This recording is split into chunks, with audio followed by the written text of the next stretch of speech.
is RSI? In July of 2021, the U.S. Department of Education released their finalized set of regulations related to distance education, which included definitions of distance education correspondence courses and regular and substantive interaction, also known as RSI, stating that any class that lacks RSI would be considered a correspondence course, and any college or institution that has over 50% of their courses being taught as correspondence courses, or where over 50% of their students are taking correspondence courses, could lose their eligibility to receive financial aid.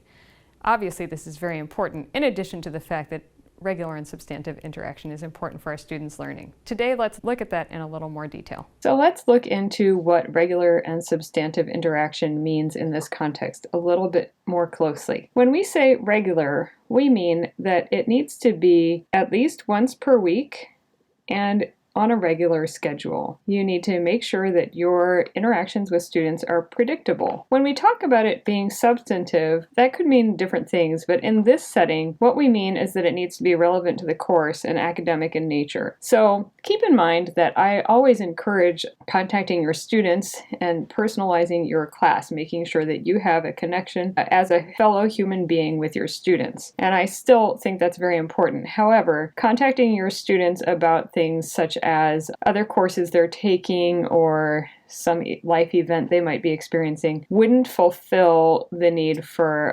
substantive interaction. In the context of RSI, your interaction with the student needs to be about your course or your course material. And finally, we have lots of kinds of interactions in our classes, and some of them are student to student. And again, that's something that I highly recommend that we incorporate into our classes. Student to student social interactions are a very important part of creating a community within our classes. However, for the purposes of RSI, your interactions need to be initiated by you and they need to involve you. Interactions where a student contacts you for help also aren't included in our definition of RSI.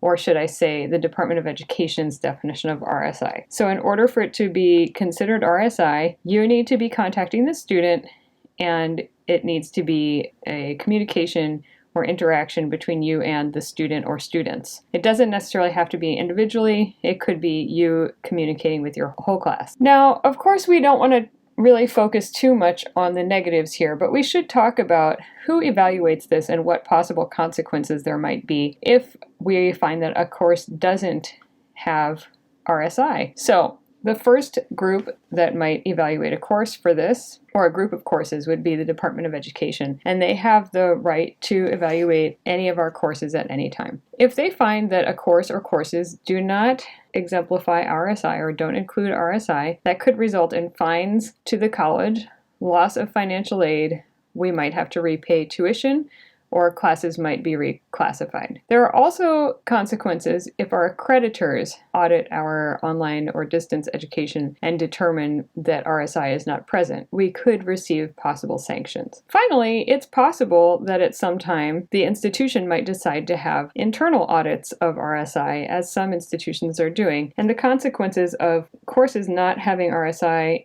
in that situation are usually that the instructor is no longer allowed to teach online courses until such time as they're able to incorporate RSI into their classes. But all of that's pretty negative. Of course, the best reason to incorporate regular and substantive interaction into your online classes is because this is how we help students learn. We find that students learn the best when they feel welcome, when they are engaged with the class, and when they feel a personal connection with their instructor and the course material. So keep that in mind as you're working on your courses and furthering your plans to create more RSI in your classes. Next time we'll talk about some ways to do that.